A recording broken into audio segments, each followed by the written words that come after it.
Ќе работам совесно и одговорно, ќе го почитувам уставот и законите. За мене оваа влада е влада за спас на Македонија, изјави новиот министер за надворешни работи Никола Димитров.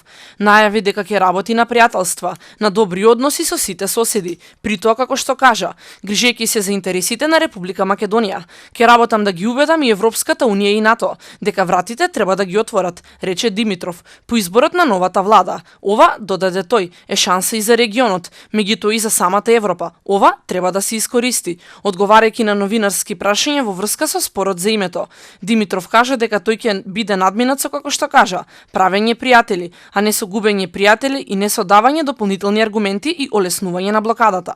Заедно со опозицијата да го извлечеме прашањето на името од политичката битка, да изградиме консензус и тогаш кога ќе има пристојно решение, сите заедно да излезат и да кажат на граѓаните: еве што можевме да испреговараме, и сите заедно да застанат за тоа решение.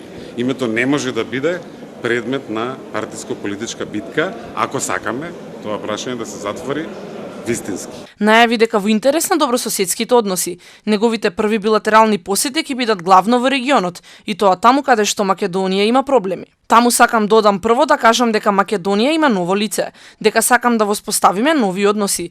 Не е добро тие нови односи да почнуваат со големи скандали, рече Димитров. Шефот на грчката дипломатија, Никос Кодзијас, вчера најави дека по изборот на новата влада ќе го покани во Атина министерот за надворешни работи, Никола Димитров, за да се најде соработка меѓу двете земји, но и да се најде решение за билатералните проблеми.